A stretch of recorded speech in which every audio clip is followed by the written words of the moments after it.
안녕하세요. 진행교회 라디오 DJ를 맡은 이 목사입니다.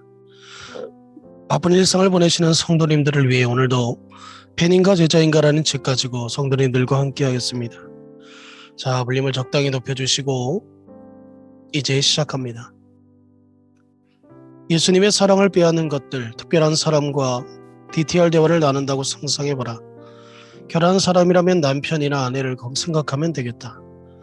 당신의 애정이 듬뿍 담긴 시선으로 배우자를 바라보며 로맨틱한 고백을 한다. 여보, 내 마음은 영원히 당신의 것이요 평생 당신과 함께하겠어. 감동한 배우자 역시 애정어린 고백을 화답한다. 나도 당신을 사랑해요. 평생 당신에게 헌신하겠어요. 우리 앞으로 더 깊이 사랑하며 살아요. 단 딱 한 가지 조건이 있어요. 계속해서 다른 사람과도 연애하고 싶어요. 바로 이것이 팬이 예수님께 하는 말이다. 예수님, 당신을 사랑해요. 당신께 헌신하겠어요. 단 저를 구속하지 마세요. 이번에는 당신이 DTR 대화를 나눈 뒤 여자친구의 사진을 지갑에서 넣고 다닌다고 하자.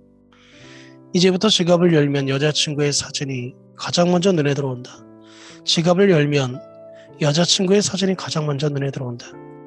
지갑을 열자마자 자신의 사진이 밑에 당신이 여태껏 사귀었던 여자들의 사진이 순서별로 깔려있다고 생각해보자. 그 사실을 알면 여자친구의 표정이 어떻게 일그러질까? 애인은 단 한 명이어야 한다. 여러 애인 중에 첫 번째 애인은 무의미하다. 마찬가지로 예수님은 다른 누구와도 우리의 사랑을 나눌 생각이 없다고 분명히 말씀하신다. 그분을 따르려면 절대 한눈을 팔지 말고 전심으로 따라야 한다. 당신이 몇 가지의 질문을 던지고 싶다. 이 질문을 던져보면 당신에게 몇 가지 질문을 통해서 이 질문을 당신에게 어떻게 역할이 되는지, 당신에게 예수님이 여러 애인 중 한 명인지 아니면 하나뿐인 애인인지를 판단할 수 있다. 가볍게 넘어갈 질문이 아니기 때문에 시간을 두고 천천히 고민해 보기 바란다. 펜을 들어 각 질문 아래에 여백의 답을 써보라. 이 질문에 성실껏 답하면 무엇이 예수님에게서 당신의 사랑을 빼앗고 있는지 확인할 수 있다. 무엇을 위해 돈을 쓰는가? 성경은 너희 보물이 있는 곳에는 너희의 마음도 있으리라고 말한다. 시간과 돈을 쓰는 모습을 보면 마음이 무엇을 따르고 있는지 여실히 드러난다. 예수님이 무엇보다도 돈 얘기를 자주 꺼내신다는 것은 돈이 예수님의 경쟁 상대로 떠오를 때가 그만큼 많기 때문이다. 예수님보다도 돈, 그리고 돈으로 살 수 있는 것을 쫓는 사람이 얼마나 많은지 모른다. 많은 사람이 만족을 줄 것만 같은 물건에 시간과 돈을 쏟아본다. 그들은 가격표가 붙은 물건이 만족을 준다고 믿는다. 돈이 많아야 그 물건을 살 수 있다. 하지만 예수는 우리 만족의 근원이 되기를 원하신다. 예수님은 자신의 갈증을 영원히 해소해 줄 수 있는 생명수라고 말씀하셨다. 그런데 많은 사람이 영원한 만족을 주겠다는 돈의 거짓 약속을 믿고서 예수님을 헌시간처럼 내어버린다. 마태복음 6장 24절에서 예수님은 이렇게 말씀하셨다. 한 사람이 두 주인을 섬기지 못할 것이니 혹 이를 미워하고 저를 사랑하거나 혹 이를 중히 여기고 저를 경히 여김이라. 너희가 하나님과 재물을 겸하여 섬기지 못하느니라. 돈과 예수님을 동시에 쫓을 수는 없다. 두 길은 각각 다른 방향으로 뻗어 있으니 오직 한 길만 선택할 수 있다. 목사다 보니 돈 문제로 고민하는 성도들과 많이 이야기를 나눠봤다. 그런데 돈에 관한 모든 팬이 거의 똑같은 모습을 보인다. 수입이 얼마까지 집에 투자해도 좋을까요? 하지만 헌금에 관한 얘기가 나오면 태도가 싹 달라진다. 11조는 순수입에서 계산해야 하나요? 아니면 총소득에서 10분의 1을 드려야 하나요? 집에는 최대한 돈을 많이 쓸 마음이 있지만 하나님께는 최대한 적게 드리고 싶다는 뜻이다. 돈 쓰는 모습을 보면 무엇을 가장 중요하게 생각한지를 알 수 있다. 몇 해 전 아내와 함께 한 가지 결단을 내렸다. 매달 지출액 중 가장 큰 액수를 하나님의 일로, 하나님 앞에 예물로 드리기로 한 것이다. 우리는 가계부를 넘기면서 주택대출금 상환액보다 하나님께 더 많은 액수를 드리기 위해 어떤 변화가 필요한지를 고민했다. 예수님을 가장 중시하는 태도가 재정적 삶에서도 고스란히 배어나오기를 원한다. 계좌 입출금 내용은 그 사람이 팬인지 제자인지를 가장 확실하게 판단할 수 있는 근거 자료다. 힘들 때는 어디에서 위로를 얻는가? 삶이 고달플 때 누구 혹은 무엇을 의지하는가? 부모나 배우자, 냉장고에 가득한 먹거리 아니면 시름을 잊고자 일에 파묻히는가? 이 모든 것이 예수님의 경쟁 상대가 될 수 있다. 가족과 친구에게서 위로를 얻는 것 자체가 아무런 문제가 없다. 하나님은 원래 우리를 서로 위로하는 존재로 창조하셨다. 문제는 그들이 예수님을 대신하느냐는 것이다. 사람이 다급한 처지에 놓이면 진정으로 믿는 대상이 드러나기 마련이다. 위기가 닥칠 때 예수님이 아닌 다른 사람이나 물건 앞으로 먼저 달려가는가? 그렇다면 당신이 진정으로 쫓는 대상은 예수님이 아니다. 한 엄마가 아들이 다니는 유치원에 잠시 들렀다. 그런데 아들이 선생님만 좋아하는 것 같다 기분이 울적해진다. 쉬는 시간에 잠깐 선생님과 아이 문제를 상담한다. 그동안 아이는 정글짐을 타고 놀다가 그만 쾅 하고 떨어지고 만다. 아이가 엉엉 울며 엄마와 선생님이 있는 쪽으로 달려온다. 선생님을 지독히 사랑하는 아이, 그 아이가 과연 누구의 품으로 안길까? 생각하고 말고 할 것도 없다. 아이는 당연히 엄마 품으로 몸으로 던진다. 고통은 아이의 진짜 사랑을 겉으로 드러낸다.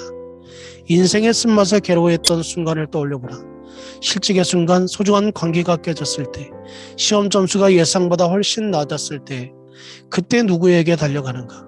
그 답을 보면 당신이 진심으로 따르는 대상을 확인할 수 있다. 어느 때 가장 화가 나거나 짜증이 나는가? 언제 불같이 화를 내는지를 보면 무엇을 가장 중요시하는지 알 수 있다. 실직처럼 심각한 상황일 수도 있고 야구 경기가 패했을 때 같은 사소한 상황일 수도 있다. 그런데 세상적인 것 때문에 하루를 망칠 정도라면 그것을 필요 이상으로 중요하게 여기는 것이다. 물론 실망스러운 일을 겪으면 화가 나는 것은 인지상정이다. 하지만 과도하게 화를 낸다면 그 화의 대상이 그리스도의 자리를 넘보고 있다는 증거다. 한 아이가 아버지를 따라 낚시를 하러 간다며 힘껏 들떠있다. 그런데 날이 저물도록 입질이 오지 않는다. 아버지는 점점 짜증이 난다. 집으로는 차 안에서 한마디도 하지 않는 것을 보니 화가 단단히 난 게 분명하다. 이 아버지에게는 아들과 함께하는 시간보다 물고기를 낚는 것이 우선이었던 셈이다. 과도한 짜증과 화가 왜 진짜 마음을 말해주는지 이제 알겠는가? 자신이 무엇에 지나치게 화를 내는지는 객관적으로 판단하기가 어렵다. 따라서 친한 친구가 가족에게 물어보는 것이 좋다. 어질러진 집안이나 팀이 팬이나 주가 폭락 같은 대답이 돌아온다면 우선순위가 단단히 잘못된 것이다. 어느 때 가장 신이 나는가? 최근에 텔레비전에서 대학 축구 경기를 보는데 12살배기 딸이 들어와만 했다. 아빠가 이렇게 신나는 건 처음 봐요. 딸에는 내가 새 신자에게서 세례를 베푸는 모습을 보았다. 동생이 태어날 때나 자신과 놀러 갈 때의 내 표정도 보았다. 하지만 내가 대학 축구 경기를 볼 때처럼 신이 난 모습은 처음 봤단다. 아뿔싸. 우리를 실망시키는 대상 못지않게 우리를 흥분시키는 대상도 예수님의 경쟁의 상대일 수 있다. 스포츠, 미술, 음악, 일, 외모 등 이 모두가 하나님으로부터 우리의 마음을 훔쳐가는 주범이 될 수 있다. 예수님을 따른다 하면 그분만을 따른다는 뜻이다. 팬은 예수님이 자기 마음이 보좌를 모실 생각까지는 없다. 대신 그분을 마음의 소파에 눕히고 베개 하나만 던져줄 뿐이다. 팬에게 예수님은 마음이라는 공간을 나눠 쓰는 수많은 손님 중 한 명에 불과하다.